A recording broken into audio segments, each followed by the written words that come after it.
Hello student, मैं रंजीत कुमार उपाध्याय आपके YouTube channel JMS chemistry classes में आपका स्वागत करता हूं। देखिए, ये जो वीडियो आज बनाया जा रहा है, ये वीडियो टॉपर से बातचीत है। मतलब टॉपर जो हैं, जो लोग टॉपर लोग हैं, जो बिहार में टॉप 100 में रहे हैं या ज़िले में जिनका नाम है, उन लोगों से कुछ लोगों से बात की जाएगी। जिसमें आज हमारे सामने वैशाली ज़िला हाजीपुर के रहने वाले ईशान राज से आज बात किया जाएगा। इनका एग्ज़ाम में 90% मार्क्स अर्थात 450 नंबर आए हैं।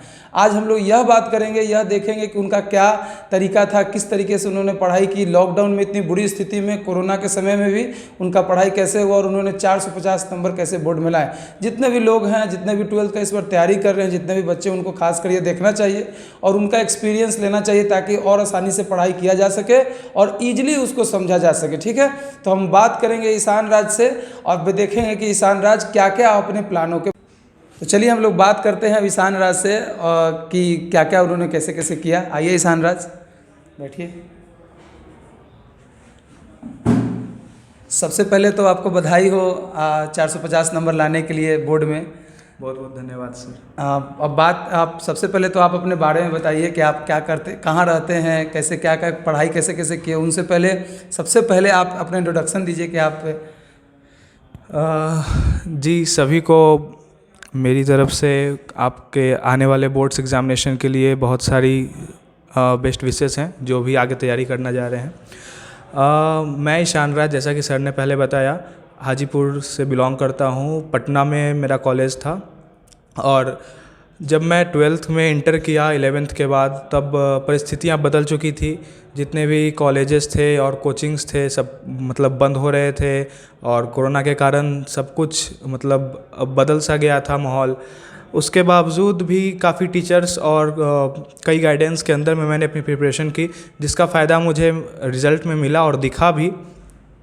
शुरुआत हुई थी फरवरी में, जब मैंने अपना कोचिंग ज्वाइन किया और फरवरी से अपनी प्रिपरेशन शुरू की। तो एक सेकेंड, जैसे फरवरी में तो आप सोचे होंगे कि फरवरी उस समय तो कोरोना वाला कोविड का समय था नहीं, तो आपके मन में उस समय होगा जरूर, स्टार्टिंग टाइम में तो जरूर सोचे होंगे कि इस बार बहुत अच्छे मार्क्स से पास करना है, बहुत अच्छा नंबर लाना है। क्या कभी आप सोचे थे कि आपको 450 नंबर आएगा? जी बिल्कुल नहीं, ये तो कभी मैंने सोचा नहीं था। एक बार जब बात ऐसी थी कि बिहार बोर्ड में जब मैं एडमिशन ले चुका था और 12th में आया था, तो बात थी मुझे इंजीनियरिंग करनी नहीं थी, मेडिकल लाइन में जाना नहीं था। एक अच्छे कॉलेज से मुझे अपनी ग्रेजुएशन करनी थी। तो बहुत से लोगों ने कहा कि गलती कर दी है, CBSE रहता तो 90+ आना थोड़ा सा उसमें आसान हो जाता है, क्योंकि मार्किंग स्कीम उसका थोड़ा अच्छा है। बिहार बोर्ड में ये चीज़ थोड़ा सा बहुत मुश्किल हो जाता है, बहुत कम ही को आते हैं 90% और उससे ज़्यादा। तो अब तो बिहार बोर्ड में सुधार बहुत अधिक हो गया, बहुत अच्छा मार्क्स भी बिहार बोर्ड में आ रहा है। जी बिल्कुल, बिहार बोर्ड ने बहुत ज़्यादा सुधार किया है। पहले बहुत कम ही स्टूडेंट्स को 85 के अबव मार्क्स आते थे, अब तो बहुत ज़्यादा देखने को ये चीज़ मिल रहा है। तो यही चीज़ हुआ मेरे साथ। मैंने कभी ये चीज़ नहीं सोचा था। मैं 85%, 80 के अबव अपना मतलब टारगेट रखता था कि उतना आ जाना चाहिए, लेकिन जो मार्क्स मिले बहुत खुशी हुई उसे देखकर। अब बात ऐसी थी कि मुझे आगे इकोनॉमिक्स पढ़नी है, तो मैं इकोनॉमिक्स ही पढ़ रहा था। अचानक से बोर्ड से फ़ोन आई। 2-3 दिन पहले मैंने मोबाइल पर रिज़ल्ट के बारे में चेक किया। आपका जो फिजिकल वेरिफिकेशन होने वाला था बोर्ड एग्जामिनेशन का, आप उसके बारे में बता रहे हैं। अच्छा, कि जो टॉप 100 में जिसको बुलाया गया कि हाँ फिजिकल वेरिफिकेशन करने के लिए आपको कॉल आया, तो आप वो वही एक्सपीरियंस अपना शेयर कर रहे हैं। तो आप हाँ, तो बताइए कि क्या एक्सपीरियंस रहा होगा। मन में तो एक डर भी आया होगा कि बोर्ड से कॉल आने का क्या कारण है। जी बिल्कुल, पहली बार तो डर आया ही था मन में कि जब मैं पढ़ रहा था तो अचानक से मेरे घर पर फ़ोन आया। पहले तो कॉलेज से फ़ोन आया कि आपके अब प्रैक्टिकल कॉपी लेकर गया है यहाँ से बोर्ड, और फिर उसके बाद खुद ही बोर्ड से फ़ोन आया कि आपको परसों वेरिफिकेशन के लिए आना है। कहाँ जाना था वेरिफिकेशन के लिए आपको? वेरिफिकेशन के लिए मुझे पटना बुलाया गया था। बिहार बोर्ड का जो ऑफिस है, जहाँ पे सारी चीज़ें होती हैं, जो BSCB जो ऑफिस है, वहाँ पर बुलाया गया था। और जब फ़ोन आया तो बोला गया सिर्फ यही कि फ़िज़िकल वेरिफिकेशन के लिए आपको आना है। इसके पहले कभी किसी से सुना नहीं था क्या होता है नहीं होता है, इस बात का बहुत डर लगा ही होगा। जी बिल्कुल, बहुत ज़्यादा डर लग रहा था कि क्या होगा नहीं होगा। फिर मैंने मतलब आप केमिस्ट्री के टीचर यानी कि आपसे संपर्क किया इस बारे में, और पटना के 1-2 मेरे कॉलेज के टीचर थे, उनसे भी संपर्क किया इस बारे में। तो सब ने यही ढाढ़स बढ़ाया, कहा कि डरने की कोई बात नहीं, घबराने की बात नहीं है, वो लोग आपसे जो आपने पढ़ा है उसी के बारे में पूछेंगे। और वही चीज़ हुआ भी। अच्छा, फिर जब वहाँ आप गए तो वहाँ आपको जाने के बाद वहाँ कैसा एक्सपीरियंस रहा आपका, क्या वहाँ कैसा फील मिला आपको, वहाँ जाने के बाद क्या क्या सुविधाएं मिली? सबसे पहले तो ये चीज़ मैं 2-3 दिन पहले, मतलब जब फ़ोन आया, कॉल आया, उसके 2-3 दिन पहले मैं बैठा हुआ था, तो रिज़ल्ट्स के बारे में अपडेट्स चेक कर रहा था फ़ोन में। तो आया था कि अब कॉपी की जो जांच प्रक्रिया है वो ख़त्म हो चुकी है, अब टॉपर्स की फ़िज़िकल वेरिफिकेशन होना बाकी है। तो मैंने उसे हल्के में लिया कि फ़िज़िकल वेरिफिकेशन टॉपर्स की होनी है, तो टॉपर्स को बुलाया जाएगा और उनका वेरिफिकेशन होगी, जो भी टॉपर्स लिस्ट, टॉप लिस्ट में होंगे, टॉप 100 में होंगे। हाँ, तो उनको बुलाया जाएगा और उनकी वेरिफिकेशन होगी। मैंने ये कभी कंसीडर नहीं किया कि मेरा नाम उसमें आने जा रहा है या फिर कुछ, मैं अच्छा नंबर एक्सपेक्ट कर रहा था, लेकिन ऐसा कुछ एक्सपेक्ट नहीं कर रहा था कि कॉल्स आ जाएंगे मुझे। अच्छा, लेकिन आप कितना सोच रहे थे कि आपको कितना मार्क्स तक आ जाएगा, ऐसा आप बताइए। किसी किसी सब्जेक्ट्स में कॉन्फिडेंस था, किसी किसी में कॉन्फिडेंस नहीं था। कहीं कहीं जो कॉन्फिडेंस कम रहा था वो रिज़ल्ट में भी दिखा। जैसे कि मैथ्स में एक क्वेश्चन जो गलती हुआ उसका रिज़ल्ट में भी परिणाम दिखा। कितना नंबर है आपका? मैथ्स में मेरा 89 है। 89 है। हाँ, तो 5 नंबर का एक क्वेश्चन था जो मैं मैट्रिक्स की थी, उसे मैं गलती करके आया था, तो मुझे पता था कि वो गलत होने वाला है। और हिंदी में भी 5 नंबर आपको और अधिक रहता तो आपका नंबर और कुछ अच्छा होता। जी बिल्कुल, वो वहाँ से होता। और हिंदी में भी एक कुछ गलतियाँ हुई थी, उसे भी मैं चर्चा में लाऊंगा। तो जब कॉल आया तो मुझे ये बात पहले विश्वास नहीं हुआ कि फ़िज़िकल वेरिफिकेशन के लिए मुझे बुलाया जा रहा है। उस रात तो एक जैसे कि मतलब अब लग नहीं रहा था कि कैसे ये रात कटे और रिज़ल्ट पता चल जाए कि क्या आने वाला है रिज़ल्ट। तो काफ़ी ज़्यादा बेचैनी थी मन में। लेकिन जब मैं वहाँ ऑफिस में पहुँचा तो सभी लोग को बैठाया गया था वहाँ पर। कल युद्ध होने वाला है। जी बिल्कुल, बहुत ज़्यादा एक तो डर सा लग रहा था, क्योंकि जो भी वहाँ पे इंटरव्यू में बैठे हुए थे वो उस सब्जेक्ट्स के एचओडी थे।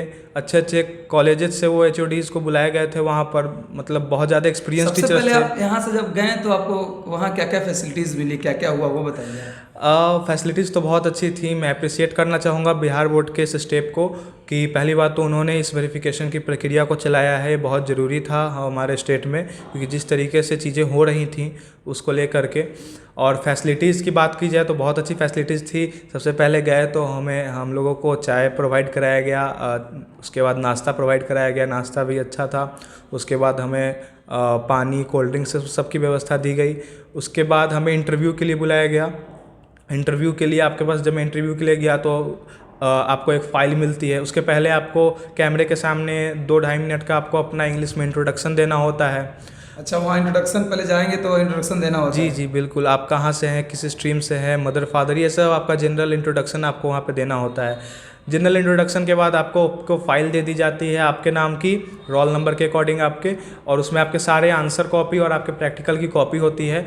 वो सब्जेक्ट वाइज टीचर बैठे हुए होते हैं, उनके पास आपको जाना होता है। उसमें ब्लैंक शीट होता है, ब्लैंक शीट के ऊपर वो लिखवाते हैं आपसे जो भी आपने पढ़ा है। जैसे कि मतलब हैंड राइटिंग मैच कराने के लिए ऐसा कुछ करते हैं? जी जी, हैंड राइटिंग और कॉन्सेप्ट कि आपने जो भी पढ़ा है वो आपका ही है या फिर किसी और से लिखवाया, या फिर ये सब चीज़ें, बेसिक चीज़ें चेक करना चाहते हैं। और बाकी सब्जेक्ट से क्वेश्चंस भी पूछे गए थे? जी, 5 सब्जेक्ट से क्वेश्चन पूछे गए, और अलग अलग करके। ऐसा नहीं था कि मतलब 5 टीचर एक साथ बैठे हुए हैं और रैंडमली क्वेश्चन पूछ रहे हैं, नहीं। पार्टिकुलरली पहले फिजिक्स के टीचर ने पूछा, फिर केमिस्ट्री के, फिर मैथ्स के, फिर हिंदी के, फिर इंग्लिश ने, तब उसके बाद मेरा इंटरव्यू खत्म हुआ। और जैसे क्वेश्चन सिर्फ आपको पूछा गया या आपसे क्वेश्चन सॉल्व भी करवाया गया? जी जी, पूछा भी गया और सॉल्व भी करवाया गया। पहली दो जब फिजिक्स की बात आई तो मुझे डर लग गया था कि मतलब ऐसा मन में था कि मतलब बहुत बेसिक चीज़ें पूछी जाएंगी, तो हो सकता है सिर्फ ओरल ही पूछ के वो ख़त्म कर दे, वाइवा में ही ख़त्म हो जाए। लेकिन सबसे पहले उन्होंने कहा कि आप फिजिक्स का एक टॉपिक था, तो उन्होंने कहा क्या पूछा गया था आपसे? फिजिक्स से उन्होंने पूछा कि बायोट-सैवर्ट लॉ को आप एक्सप्रेस करें और उससे रिलेटेड चीज़ें आप डिराइव करके बताएं। तो पेज दिया उन्होंने, उसमें आप डिराइव करें। वो डिराइवेशन के बाद उन्होंने एक एग्ज़ाम से रिलेटेड ऐसा देखा गया कि एग्ज़ाम में जो चीज़ें आई हैं उसके इर्द गिर्द घुमा कर ही वो चीज़ें पूछ रहे थे। ऐसा नहीं था कि वो किताब में से कहीं से भी निकाल कर पूछ रहे थे। फाइनली वो यह चेक कर रहे थे कि बच्चा रियल में वो रियल जेन्युइन बच्चा है कि नहीं। जी जी बिल्कुल, वो आपको देखना चाह रहे थे कि जो आपने लिखा है वो नॉलेज वहाँ पर उतना ज़्यादा चेक नहीं कर रहे थे, बस आपकी पर्सनैलिटी और आप में कितना ज़्यादा कॉन्फिडेंस है अपने आप को लेकर के, कि आप कितना कॉन्फिडेंसली चीज़ें हैं कि नहीं। जी बिल्कुल नहीं। जैसे केमिस्ट्री की एक आध क्वेश्चन थी और जिसका आंसर उस टाइम पे मुझे याद नहीं था, क्योंकि 1-1.5 महीना हो चुका था एग्जामिनेशन का, तो बहुत सी चीज़ें दिमाग से निकल जाती हैं अगर आप रेगुलर नहीं होते उस चीज़ से। तो मैंने उस टाइम पे कहा, डायरेक्टली आप ये कह सकते हैं कि sorry sir, at present moment I am unable to recall, इस समय मैं इस चीज़ को याद नहीं कर पा रहा हूँ या इस समय याद नहीं है मुझे।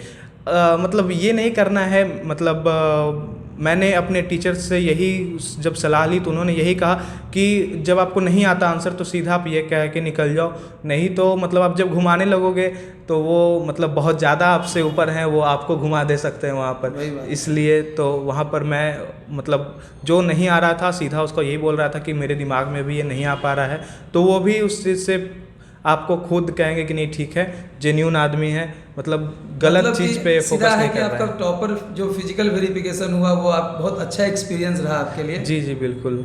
अब आप ईशान राज आपसे पूछना यह चाहते हैं कि आप यह बताइए कि जब मार्च के समय में जब लॉकडाउन लगा तो 12th के समय आपका पढ़ाई स्टार्ट ही हुआ था उस समय 12th का, तो स्टार्टिंग में ही आपके लॉकडाउन लग गए, आपके पढ़ाई वहाँ कोचिंग इंस्टीट्यूट सब क्लोज हो गए, तो आप वो बताइए कि उसके बाद आपका तैयारी किस तरीके से हुआ और किस तरीके से अपने पूरे जर्नी को बताइए कि आप किस तरीके से तैयारी की और एग्ज़ाम में इतना अच्छा मार्क्स लाए।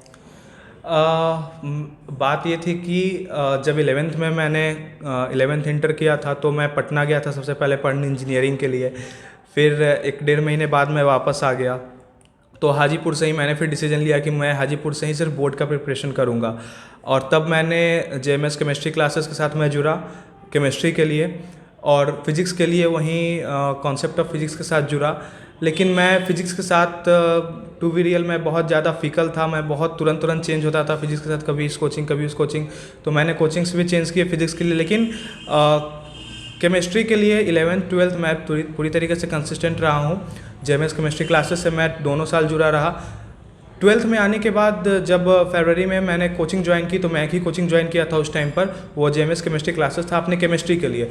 फिज़िक्स के लिए ज्वाइन करने वाला ही था, उसके पहले लॉकडाउन लग गया, कोचिंग सारे बंद हो गए, और ना ही मैं मैथ का कोचिंग ज्वाइन कर पाया ना ही फिज़िक्स का। तो केमिस्ट्री की जो मैंने कोचिंग ज्वाइन की थी JMS केमिस्ट्री क्लासेस में, उनकी फिर गूगल मीट पे और ऑनलाइन मेथड से पढ़ाई शुरू हुई और वहाँ पे मैं पढ़ना शुरू किया। तो केमिस्ट्री तो एक ढर्रे से चल रही थी, दिक्कत आ रही थी मैथ्स में और फिज़िक्स में, तो फिर फिज़िक्स में मैंने ऑनलाइन सपोर्ट लिया। ऑनलाइन सपोर्ट में मैंने यूट्यूब का बहुत ज़्यादा हेल्प मिला मुझे फिज़िक्स के लिए, और मैथ्स के लिए शुरू में यूट्यूब का हेल्प मिला। बाद में मैंने मैथ्स के लिए भी एक, जब 2-3 महीना बाकी था एग्ज़ाम में, तो मैंने मैथ्स के लिए भी एक कोचिंग पकड़ा, क्योंकि कॉन्फिडेंस नहीं आ रहा था अंदर से मैथ्स के लिए, लेकिन फ़िज़िक्स के लिए कहीं ना कहीं कॉन्फिडेंस सिक्योर हो रहा था, तो मैंने फ़िज़िक्स को ऑनलाइन ही चलने दिया। ऑनलाइन में मैंने जैसे कि कोई पोर्टल का नाम लूँ तो फॉर एग्ज़ाम्पल मैं अलग पांडे सर के साथ मैं जुड़ा रहा, और भी कई यूट्यूब पे चैनल्स थे जिनमें किसी टॉपिक्स को मैं कवर करता गया। जो टॉपिक्स वहाँ से मुझे नहीं मिले, तो ऑनलाइन मेथड भी काफ़ी अच्छा हो सकता है अगर आप उस पर पढ़ना चाहें तो मेरा जो रिसोर्स था। लेकिन आपसे एक ही चीज़ पूछना चाहते हैं कि ऑनलाइन भी आप क्लास किए हैं, ऑफलाइन भी क्लास किए हैं, आपके ऑनलाइन पढ़ाई में और ऑफलाइन पढ़ाई में आपको कुछ अंतर समझ में आया? क्योंकि आपने ऑनलाइन स्टडी कम्प्लीटली आप ऑनलाइन पढ़े हैं बोर्ड के लिए, और ऑफलाइन भी पढ़े हैं, चूँकि कोविड के कारण तो आपको ऑनलाइन पढ़ना ही पड़ गया, नहीं तो आप शायद ऑफलाइन ही क्लास रेगुलर करते, तो लेकिन पहले तो आप ऑफलाइन करते थे, तो क्या आपको अंतर लगा ऑनलाइन और ऑफलाइन पढ़ाई में? जी देखिए, ऑनलाइन और ऑफलाइन में सबसे बड़ा डिफरेंस है वो फिजिकल अपीयरेंस का है।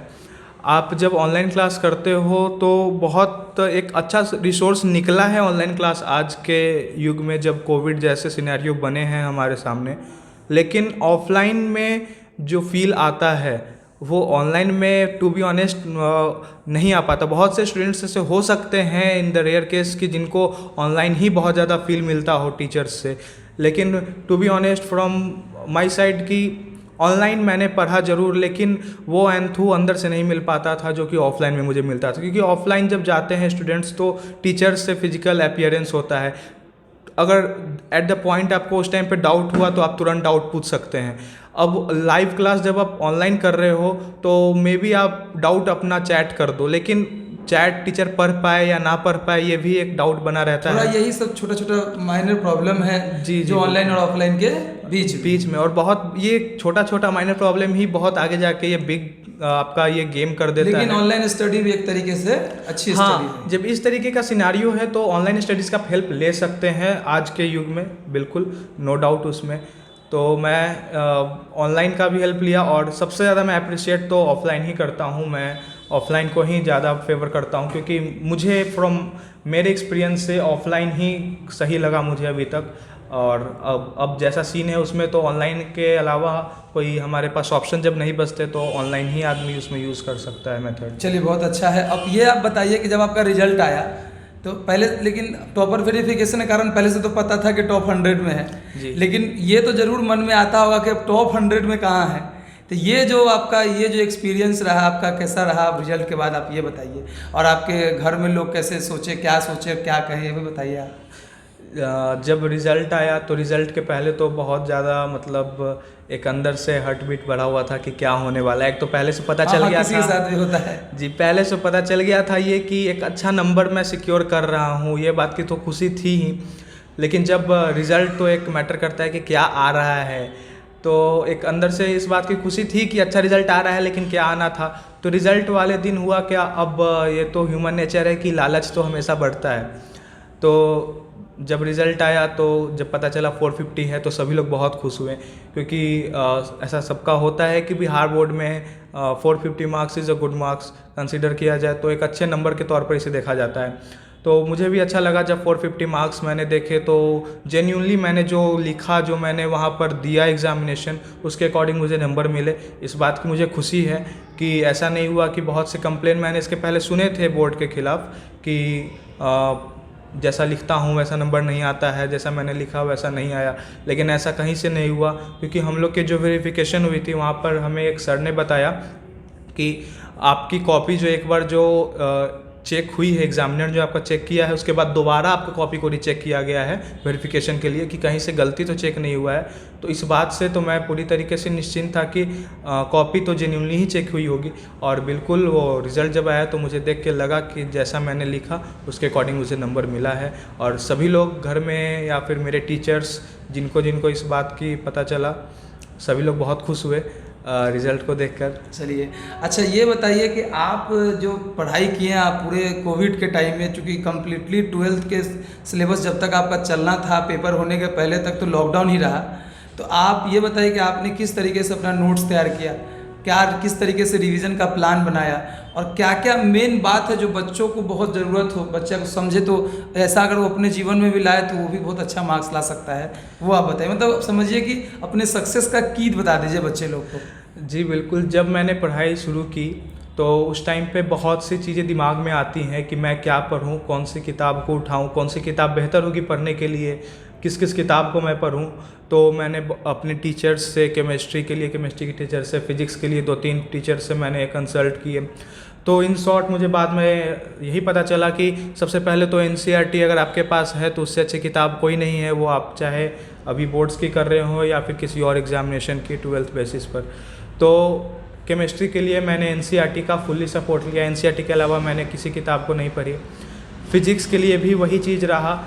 मैथ्स में मैंने थोड़ा सा शुरू में RS अग्रवाल बनाया, RS अग्रवाल को मैं फॉलो किया। उसके बाद मैंने NCERT को, सबसे पहले यही था कि NCERT को किसी भी हाल में कंप्लीट करना है, तो मैं NCERT पे फोकस करके NCERT को पहले मैथ्स के मैंने ख़त्म किए। अच्छा, एक इसी में बात आपसे पूछना चाहते हैं कि जो मैथ्स है, उस मैथ का जितना भी क्वेश्चन बोर्ड में आया वो सारा क्वेश्चन NCERT के एक्सरसाइज से आया या उसके बेस्ड पे आया?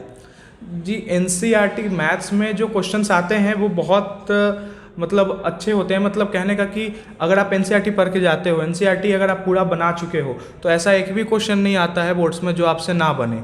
वो आप भले ही आपको टाइम ज़्यादा लगता हो बनाने में, it depends upon your practice कि आप कितना तेज़ी से किसी क्वेश्चन को सॉल्व कर सकते हो। लेकिन अगर ये कॉन्सेप्ट आपका NCERT का सारा कॉन्सेप्ट क्लियर है मैथ्स का, तो कोई ऐसा क्वेश्चन नहीं है बोर्ड्स में जो आपसे छूटेगा, वो सारे आप बना पाओगे। मतलब अगर बच्चा मैथ्स में NCERT कम्प्लीटली सॉल्व कर ले विद कॉन्सेप्ट, तो वो बच्चा मैथ्स में 95 एबव मार्क्स कर सकता है। बिल्कुल बिल्कुल, मैथ्स में आसानी से 95 एबव मार्क्स अचीव कर सकता है। मेरी वहाँ पे क्या मिस्टेक हुई थी एग्जामिनेशन के टाइम पर कि जब टीचर्स ने बांटे आंसर शीट और मतलब 2-3 स्टेप्स में सिग्नेचर करने होते हैं वहाँ पर, तो वो उसमें हम लोग का 10-15 मिनट टाइम पहले जा चुका था, और हम लोग को जो टाइम मिला तो फिर OMR में मेरा थोड़ा सा समय ज़्यादा लग गया था। तो अंतिम में मेरे पास मात्र, मुझे याद है, 17 मिनट बचे हुए थे और 5 मार्क्स के मुझे 4 क्वेश्चन करने बाकी थे। तो एक अंदर से हड़बड़ाहट थी। तो उसी में एक इन्वर्स ट्रिग्नोमेट्री का क्वेश्चन था और एक मैट्रिक्स का इन्वर्स का क्वेश्चन था। मैट्रिक्स में 3×3 स्क्वायर मैट्रिक्स का इन्वर्स का क्वेश्चन प्रूव करना था मुझे। तो एक और वहाँ पर एक डिफ्रेंशिएशन से क्वेश्चन था जो मैं चाहता था कि मैं उसे अप्रोच करूं, लेकिन मैं सोचा कि पहले मैट्रिक्स को ही देख लेता हूं। तो मैं मैट्रिक्स वाले क्वेश्चन पे सॉल्व करना शुरू कर दिया और वो लेंदी होता चला गया, इसलिए वो आपका एक 5 मार्क्स का जो क्वेश्चन आपने बताया कि छूट गया। वो छूट गया और छूटा नहीं, वो मैट्रिक्स वाला क्वेश्चन मेरा गलत हो गया। अंतिम में जाके पता चला कि ये जो सॉल्यूशन आ रहा है वो दोनों LHS RHS वो दोनों बराबर नहीं हो पा रहे हैं, तो उसके कारण मैथ्स में वो मिस्टेक हुआ। अदरवाइज़ मैं यही कहूँगा कि NCERT is the best book for your boards के लिए। आप NCERT को फॉलो कर लेते हो तो उसके अलावा किसी बुक को आपको पढ़ने की जरूरत नहीं है। साथ में बच्चा क्वेश्चन बैंक भी बनाना चाहिए बच्चे को कि नहीं? जी बिल्कुल, क्वेश्चन बैंक तो आपको बिल्कुल ही बनाना चाहिए। क्वेश्चन बैंक आपको एक अंदाज़ देता है कि आपको किस तरीके से बोर्ड्स में क्वेश्चन पूछे जाते हैं, क्योंकि अभी तक आपने उस तरीके के एग्जामिनेशन नहीं दिए हैं, तो आपको बिल्कुल पता होना चाहिए कि किस तरीके से बोर्ड क्वेश्चन पूछता है। और आजकल का जो ट्रेंड चल गया है कि जो ऑब्जेक्टिव होते हैं 50% ऑब्जेक्टिव है, तो उसके अकॉर्डिंग आपको ऑब्जेक्टिव की भी प्रैक्टिस करनी चाहिए। अगर ये सोचते हैं कि ऑब्जेक्टिव जाके वहाँ हो जाएगा तो ये गलत है। वहाँ पे आपको थोड़ा सा हेजिटेशन के कारण आप गलती भी कर सकते हो। मतलब कि हर एक चैप्टर में 100 ऑब्जेक्टिव्स का प्रैक्टिस होना चाहिए। बिल्कुल बिल्कुल, आप कॉन्सेप्ट से ही ऑब्जेक्टिव पूछते हैं वो।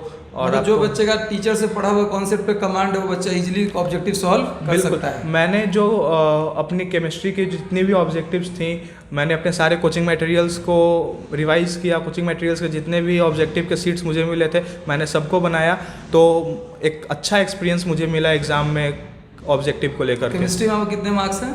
केमिस्ट्री में मुझे 94 है। अच्छा, फिजिक्स में कितने हैं आपके?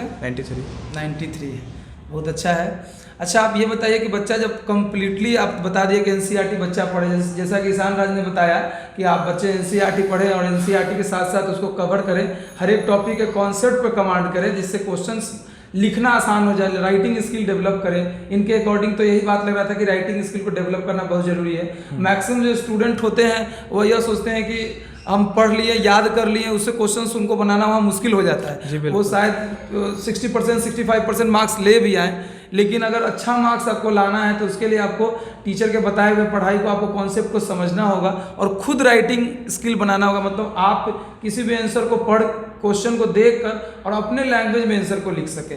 अच्छा, लैंग्वेज स्टैंडर्ड होना ये भी इम्पोर्टेंट है। जी बिल्कुल, लैंग्वेज स्टैंडर्ड होना बिल्कुल इंपॉर्टेंट है। आप 12th के स्टूडेंट हो तो जैसा कि जब मैं क्लास करता था केमिस्ट्री की, तो कई बार सर ने बताया ये चीज़ कि आंसर लिखने के लिए आपको आपके आंसर जो होना चाहिए वो स्टैंडर्ड होना चाहिए, क्योंकि आप 12th के स्टूडेंट हो तो आपका स्टैंडर्ड जो होना चाहिए वो 12th के अकॉर्डिंग होना चाहिए। तो आपको इसके लिए बहुत ज़रूरी होता है कि आप अपने आंसर राइटिंग स्किल पर ध्यान दो। आंसर राइटिंग की प्रैक्टिस बहुत ज़रूरी है। आप अगर किसी कॉन्सेप्ट को, अगर आप कोई कॉन्सेप्ट अगर आपको याद है और आप जब उसको लिखोगे तो फर्स्ट टाइम में जब आप उसको लिखोगे और जब उसको चौथे या पाँचवें बार लिखोगे तो आपको खुद ही अंतर पता चल जाएगा कि जो मैंने पहली बार लिखा और जो मैं 5वें बार लिख रहा हूँ उसमें बहुत का अंतर रहता है। हर बार अपने आंसर को मॉडिफाई करना होता है। ये बहुत ज़रूरी है कि बच्चे क्या करते हैं कि सीधा सोचते हैं कि टीचर का नोट्स याद कर लिया और जाके लिख दिया, नहीं, उनको आंसर लिखने का प्रैक्टिस करना चाहिए। बहुत बढ़िया है। अच्छा, आप ये बताइए कि आप जब आपका एग्ज़ाम, आपने तो बताया कि एग्ज़ाम में तैयारी कैसे करना चाहिए, तो बिल्कुल आप एक एक बात आप बताएं कि NCERT पढ़ना चाहिए, आंसर को बार बार लिखना चाहिए, कॉन्सेप्ट जो भी मिले क्लास में उसको रिवाइज करना चाहिए। अच्छा, बहुत बच्चे ऐसे भी सोचते हैं कि लास्ट के थ्रू 2 मंथ्स पढ़ लेंगे तो काम हमारा हो जाएगा, क्या यह सही है कुछ हद तक? अगर आपको 75% या फर्स्ट डिवीज़न की आप अगर सोच रहे हो, पहली बात तो मेरे हिसाब से ऐसा कभी छोटा सोचना नहीं चाहिए कि मैं फर्स्ट डिवीज़न कर जाऊं तो अच्छा होगा, या मुझे 60% 70% आ जाए तो मैं उतने में खुश होऊंगा। तो अगर आप अगर ये चीज़ सोचते हो, पहली बात तो सोचनी नहीं चाहिए। अगर सोच रहे हो तो वो 1-2 मंथ की स्ट्रेटजी शायद आपकी काम कर जाए, लेकिन अगर ये चीज़ बच्चे के दिमाग में तब आता है जब वो 10th के एग्ज़ाम देते हैं। माई पर्सनल एक्सपीरियंस कि 10th के टाइम पर जब आप 1-2 महीना, लास्ट के 2-3 महीने पढ़ के बच्चे जब 85 के एबव स्कोर कर लेते हैं तो उनको लगता है कि आगे के एग्जामिनेशंस में भी मैं ये करके निकल सकता हूँ। लेकिन 12th का एग्ज़ाम टोटली अलग होता है 10th के अकॉर्डिंग, क्योंकि 10th में आपको साइंस में फिजिक्स में 5 चैप्टर पढ़ने होते हैं, सब में 4-5 चैप्टर ऐसे पढ़ने होते हैं। 12th में सिनेरियो चेंज हो जाता है, 13-13, 14-14 चैप्टर्स होते हैं आपके पास, और बहुत डिफिकल्ट हो जाता है 2 महीना में इसको पूरा कवर करना। तो बहुत इंपॉर्टेंट है कि आप अपनी जर्नी शुरू से करें और कंसिस्टेंट रहें। दिन में भले ही आप 2-3 घंटा ही पढ़ें, लेकिन डेली पढ़ें। वो ज़्यादा ज़रूरी होता है कि आप थ्रू आउट द ईयर इसको चलाएं। लेकिन अगर 2-3 महीने का सोच रहे हैं तो वो गलत है। ऐसा करने से आपका बहुत अच्छा मार्क्स आप अचीव करने से चूक जाओगे। तो उसके लिए आपको ज़रूरी है कि आप शुरू से अपना मेहनत करें और शुरू से सिलेबस को कंप्लीट करें। और एक बात और मैं कहना चाहूँगा कि बहुत से बच्चे होते हैं जो इंजीनियरिंग की तैयारी करते हैं, मेडिकल की तैयारी करते हैं, साइंस स्ट्रीम का खास करके मैं बात कर रहा हूँ। तो जो बच्चे इंजीनियरिंग की तैयारी करते हैं या मेडिकल की तैयारी करते हैं, उनके फिजिक्स, केमिस्ट्री, मैथ एक नॉर्मल बच्चे से ज़्यादा स्ट्रांग होती है जो सिर्फ बोर्ड्स की तैयारी कर रहा होता है, क्योंकि उनकी वो जो जिस लेवल पे वो लोग तैयारी करते हैं उस लेवल के अकॉर्डिंग इनकी तैयारी नहीं होती है। तो लेकिन फिर भी टॉपर्स जो होते हैं या फिर जिनके अच्छे मार्क्स आते हैं, वो ना ही इंजीनियरिंग का तैयारी कर रहे होते हैं, ना ही कोई मेडिकल का तैयारी कर रहे होते हैं, मतलब वो सिंपली बोर्ड्स के लिए पढ़ रहे होते हैं, तब उनका टॉपर्स में नाम आता है। ऐसा मैंने इसलिए ये एक्सपीरियंस किया है कि 2 चीज़ यहाँ पर मैटर करता है, एक तो आपका हिंदी इंग्लिश और दूसरा आपका आंसर राइटिंग। जो बच्चे मेडिकल और इंजीनियरिंग का तैयारी करते हैं उनका आंसर राइटिंग स्किल उतना ज़्यादा स्ट्रांग नहीं होता, क्योंकि उनको शॉर्टकट जाने की आदत होती है। और हिंदी इंग्लिश को लास्ट में 1-2 महीने में लास्ट में या फिर लास्ट के 1 महीने में कवर करना चाहते हैं। तो एक जो नॉर्मल स्टूडेंट जो बोर्ड्स की सिर्फ तैयारी कर रहे हैं, जिनको बोर्ड्स पे फोकस करना है, अच्छे नंबर लाने हैं, उनको मैं यही सजेस्ट करूँगा कि आप हिंदी इंग्लिश को एटलीस्ट मतलब कम से कम 6 से 7 महीना टाइम दो। शुरू से सिलेबस को पढ़ना शुरू करो, जो बुक्स हैं उनको पढ़ना शुरू करो। सिर्फ गेस्ट पेपर के बहाने आप चाहोगे कि मैं उसमें अच्छा स्कोर कर सकूँ, तो ये थोड़ा पॉसिबल नहीं है, क्योंकि आपको हर एक चीज़ें, छोटी छोटी कॉन्सेप्ट्स, ग्रामर के कॉन्सेप्ट या फिर लिटरेचर के कॉन्सेप्ट्स आपको आनी चाहिए। मेरा खुद ही लिटरेचर में 95 रहा इस बार इंग्लिश में, तो मैं इंग्लिश का अच्छा एक्सपीरियंस किया थ्रू आउट। मैंने 5-6 महीने इंग्लिश को दिए तो वो रिज़ल्ट निकाल कर दिया।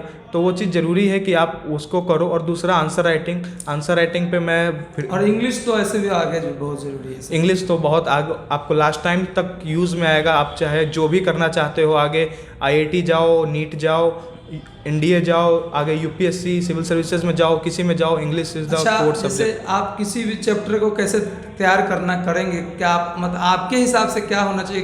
किसी एक चैप्टर को तैयार करना है तो तैयार करने के लिए, ताकि उसमें अच्छा स्कोर किया जा सके, क्या आप बच्चे लोग को बताएंगे आप? मैंने अपने केमिस्ट्री के टीचर से रिवीजन के कॉन्सेप्ट जो सीखे थे उसको मैं बताऊंगा। उससे पहले मैं किसी चैप्टर को तैयार करने के तरीके बताता हूँ। सबसे पहले तो आपको किसी चैप्टर को आप पहले एक बार खुद ही पढ़ लो, क्योंकि पहली बार में मुझे पता है कि आपको कुछ समझ में नहीं आएगा, ठीक है, लेकिन फिर भी आप उसको एक बार एज अ नोवेल रीडिंग की तरह जिसको बोलते हैं, सिर्फ रीडिंग कर लो और रीड करके उसको छोड़ दो। फिर आप अगर किसी टीचर से पढ़ते हो, केमिस्ट्री की क्लास करते हो, फिजिक्स की क्लास करते हो, जहाँ भी क्लास करते हो वहाँ क्लास लेक्चर को अटेंड करो, या फिर ऑनलाइन क्लास करते हो, जहाँ भी करते हो लेक्चर को अटेंड करो। लेक्चर अटेंड करने के बाद आप फिर से उसको दोबारा से पढ़ो। उस दोबारा पढ़ने में आपको वो अंतर समझ में आएगा जो आप पहली बार पढ़े थे और दूसरी बार पढ़े थे। ये ज़रूरी होता है कि आप एक बार पहले से उस चीज़ को पढ़ के जाओ, क्योंकि जब क्लास में टीचर्स पढ़ाएंगे तो आपका ब्रेन आसानी से उस चीज़ को कैच करेगा। तो मैंने अपने टीचर्स से यही सीखे कि किसी भी चीज़ को, अगर ये सबसे बड़ी ज़रूरी चीज़ होती है कि जब आप कोचिंग कर रहे हो, आपके जो भी टीचर्स हैं, केमिस्ट्री हो या फिजिक्स हो, जहाँ भी आप कोचिंग कर रहे हो, तो आपके टीचर्स जो भी गाइडलाइंस देते हैं तो प्लीज़ उनको फॉलो करो, क्योंकि बहुत ज़रूरी होता है उस चीज़ को फॉलो करना, क्योंकि वो एक्सपीरियंस्ड भूलते जा रहे हैं। जी बिल्कुल, उससे वो एक्सपीरियंस्ड होते हैं इस चीज़ से। उन्होंने 10 साल 12 साल इस चीज़ के ऊपर बिताए हैं। हर साल वो इस एग्जामिनेशन को देख रहे हैं, उस बच्चे को पढ़ा रहे हैं, तो उनको एक्सपीरियंस हो चुका होता है कि किस तरीके से चीज़ों को बताना चाहिए। तो वो अगर उनकी बातों को अगर हम मानेंगे तो हमारे लिए ही फ़ायदा होता है। और मैंने इस चीज़ को एक्सपीरियंस किया कि रिवीजन के जो तरीके मैंने सीखे, मैं अगर टू बी ऑनेस्ट मैं बताऊं तो केमिस्ट्री के टीचर से मैंने जो लास्ट के 3 महीने बचे हुए थे उसमें वही तरीका ही मुझे मतलब सबसे अभी तक अच्छा लगा कि रिवीजन का क्या सही तरीका है। उसी अकॉर्डिंग अगर आप पढ़ाई करेंगे तो रिवाइज करोगे तो ही आप उस चीज़ को याद रख पाओगे। आप जितना ज़रूरी, देखिए सीधा सा बात है कि आप जितना सोचते हैं कि आप तुरंत पढ़ ले किसी चीज़ को, वो उतना ही मुश्किल होता जाएगा बाद में। वो क्षणिक आपके दिमाग में रहेगा। आपको किसी भी चीज़ को तैयार करना है तो तैयार करने के लिए सबसे पहले आप उसको पहली बार बड़े अच्छे ढंग से पढ़िए। जितना अच्छा डब्बार से जितना अच्छा पहले बार पढ़िएगा, मतलब विजन जितना आपका अच्छा होगा पहली बार जो पढ़ाई, उतना ही आसानी से आपका रिवीजन भी होता है। इसलिए आप इस बात को हमेशा ध्यान रखिए। और जितने भी बच्चे जो अच्छे मार्क्स से पास कर रहे हैं उनमें ये क्वालिटी तो एटलीस्ट हर एक स्टूडेंट में होती है, ठीक है। तो चलिए ईशान राज, आपने तो बच्चे लोग को की पॉइंट बताया। अब आप अपने बताइए कि आप अपने लाइफ में आगे क्या करना चाहते हैं, क्या बनना चाहते हैं। आगे की लाइफ में भी तो मैंने जैसा कि शुरू में भी बताया था कि मैं आगे इकोनॉमिक्स से मैं अपना ग्रेजुएशन करना चाहता हूँ। फिर इकोनॉमिक्स को लेकर ही मैं आगे बढ़ूँगा और आगे का फोकस है सिविल सर्विसेज के ऊपर। अच्छा, यूपीएससी की तैयारी करेंगे? जी बिल्कुल। आईएएस बनने का सपना है? हाँ, टॉपर्स लोग का तो आईएएस बनने का सपना रहता ही है। अब सिविल सर्विसेज का है, अगर देखिए अगर अच्छी बात है भाई, आप आईएएस बनिए, फिर आप आईएएस बनेगा तब भी आपका हम इंटरव्यू लेंगे उस दिन। जी बिल्कुल, मुझे उस टाइम पे इतनी खुशी होगी जितनी आज हो रही है। एक चीज़ मैं बताना भूल गया कि नोट्स के बारे में, जैसा कि आपने पूछा था, नोट्स के बारे में मैं आपको मतलब सबसे आसानी से बता दूं कि नोट्स जब आपको बनाना है तो नोट्स जब भी आप बनाना शुरू करो, एक तो आपके कोचिंग के नोट्स जो होते हैं वो होते ही हैं। अगर आपको खुद के नोट्स बनाने हैं और खुद के नोट्स मतलब कोचिंग में जो आपने लेक्चर्स देखे पढ़े उससे जो नोट्स आपने बनाए वो ज़रूरी है। उसके अलावा आप घर पे एक छोटा सा जो भी 2-3 पेज में आपने नोट्स बनाए उसको एक पेज में लाना जरूरी है, क्योंकि बाद में एक तरह जी अपने हिसाब से जी समरी, क्योंकि बाद में आपको रिवाइज जब करना होगा तो आसानी से रिवाइज हो सके। तो उसके लिए सबसे ज़रूरी है कि आप जब नोट्स बनाने बैठो तो उसके पहले जो भी टॉपिक आप नोट्स बनाने जा रहे हो वो टॉपिक आपका 2-3 बार एटलीस्ट पढ़ा होना चाहिए। वो एनसीईआरटी से हो या किसी टीचर से हो या किसी टीचर्स के नोट्स से हो, क्योंकि अगर आप डायरेक्ट नोट्स बनाना शुरू कर दोगे, पहली रीडिंग के बाद नोट्स बनाना शुरू करोगे तो आप जो जिस टॉपिक को जिस बुक से पढ़े हो उसी बुक को दोबारा आप नोट्स पे उतारना शुरू कर दोगे। बिल्कुल होता है जी, तो मैंने भी शुरू में एक्सपीरियंस किया था इस चीज़ को। जब मैं नोट्स बनाता था तो एनसीईआरटी के लाइंस को छोड़ के इंपॉर्टेंट है, सब बातें इंपॉर्टेंट लगेंगी एनसीईआरटी की, तो बहुत ज़रूरी होता है कि उसमें से आप निचोड़ कर निकालो। और उसके लिए ज़रूरी होता है कि कोई आपको वहाँ पे गाइडेंस करने के लिए हो, क्योंकि बहुत ज़्यादा एक जैसे कि रेलवे ट्रैक बिछा होता है चारों दिशा में, उस तरीके से चीज़ें बिखरी पड़ी मिलेंगी आपको, लेकिन एक टीचर का गाइडेंस बहुत ज़्यादा ज़रूरी होता है। बिना गुरु का ज्ञान नहीं होता है। जी, सही पता नहीं चलेगा जाना किधर है। आप गाइडलाइन में रहना बहुत ज़रूरी होता है। बहुत ज़्यादा आप मतलब इधर उधर दिमाग जाने लगेगा आपका कि ये पढ़ लेते हैं, वो पढ़ लेते हैं, ऐसे कर लेते हैं, वैसे कर लेते हैं, लेकिन लास्ट में जब आप मतलब एक दिन बैठोगे तो पता चलेगा कि अभी तक हुआ ही कुछ नहीं है। तो उसके लिए ज़रूरी है गाइडेंस। वही बात है कि देखिए जो भी विद्यार्थी होते हैं वो सोचते हैं कि हम कोई भी काम खुद से कर लेंगे, लेकिन आप जिस एज में हैं उस एज में आपके पास एनर्जी बहुत अधिक है, लेकिन उस एनर्जी को सही जगह यूज़ करने के लिए आपके पास एक एक्सपीरियंस इंसान होना चाहिए। मतलब एक ऐसा आदमी जो आपको गाइडलाइन करे, वो भी पॉजिटिव आदमी होना चाहिए जो पॉजिटिव गाइडलाइन करे। देखिए 2 तरीके का गाइडलाइन होता है, एक निगेटिव गाइडलाइन होता है, एक पॉजिटिव गाइडलाइन होता है। जो निगेटिव गाइडलाइन वाले होते हैं वो आपको निगेटिव ही कर देंगे, आपको कुछ भी करना है तुमसे ही होगा, नहीं हो पाएगा, या कुछ आपको डराएंगे कि बहुत मुश्किल है, तो बच्चा का मोरल डाउन हो जाता है। इसलिए पॉजिटिव गाइडलाइन वाले के पास रहिए जो आपको हमेशा यह सिखाए कि हाँ ये चीज़ आप कर सकते हैं और इसके लिए आपके पास काबिलियत है। बहुत लोग क्या होता है कि किसी बहुत बच्चे का काबिलियत होने के बावजूद भी उसको डाउन कर देते हैं, तो वैसे लोगों के साथ आप रहिए। क्या आप सही यही बात है ना? जी बिल्कुल जी। तो चलिए ईशान राज, आज आप यहाँ पे आए, बहुत खुशी हुआ। अगर अपने जितने भी लोग यहाँ जिस वीडियो को देख रहे हैं, आप उसके बारे में अगर एक लाइन में कुछ कहना चाहते हैं कि बच्चों को क्या मेन जीवन में फोकस रखना चाहिए, तो क्या कहना चाहेंगे आप?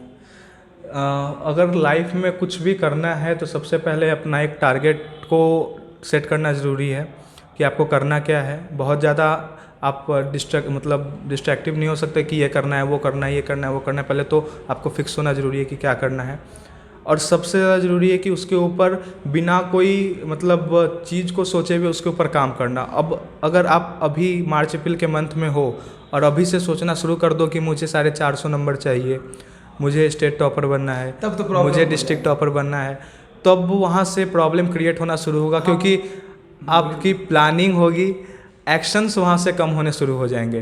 प्लानिंग होता क्या उसमें होगा क्या कि जैसे तो बच्चे तैयारी कर रहे हैं, अब आज हम सोचे कि 10 क्वेश्चन आज करना है, क्योंकि आपके माइंड में 450 या बिहार टॉपर लगा है, तो आपको सोचना है कि उसके लिए हमको 10 क्वेश्चन करना ही पड़ेगा। आपका 10 में आपका 9 भी हुआ तो आप हमेशा टेंशन में रहें कि आज मेरा 9 ही क्वेश्चन हुआ। अब कल फिर इसको कोशिश करेंगे कल 11 करने का, तो क्या होगा ना कि बैकफुट पर चले आते जाएंगे। मतलब बिना किसी आशा का काम कीजिए, जितना ज़्यादा अच्छा हो सकता है उतना काम कीजिए और काम पे ध्यान दीजिए। हो सकता है कि जैसे आपको नंबर जितना सोचे होंगे, जैसे ईशान राज भी सोचे थे कि इनको मार्क्स आएगा, लेकिन इनको ये पता नहीं था कि टॉपर 100 में भी आएगा, तो कि इन्होंने वैसा ही किया, बिना सोचे काम किया। काम पे ज़्यादा ध्यान दीजिए, इधर उधर माइंड नहीं भटकाइए। बिना किसी आशा का काम करेंगे, सिर्फ मेहनत ज़्यादा करेंगे, सही गाइडलाइन में करेंगे, आपका रिजल्ट बिल्कुल होगा। जी बिल्कुल सर। ठीक है ना। चलिए बहुत बहुत आपका धन्यवाद, आप आए यहाँ मिले। ठीक है, चलिए आपको आगे आगे के भविष्य के लिए आपको बहुत सारी शुभकामनाएं। धन्यवाद सर। चलिए आप लोग जो है चैनल को, इस वीडियो को शेयर कीजिए अपने वो दोस्तों को जो 12th की तैयारी कर रहे हैं, जो तैयारी करने वाले हैं, और सब लोगों को भेजिए ताकि सब लोग, चैनल अगर सब्सक्राइब नहीं किए तो चैनल सब्सक्राइब कीजिए। और कुछ लोग होंगे टॉपर जिनसे फिर बातचीत की जाएगी और आपको फिर आगे वीडियो दिया जाएगा। धन्यवाद, जय हिंद।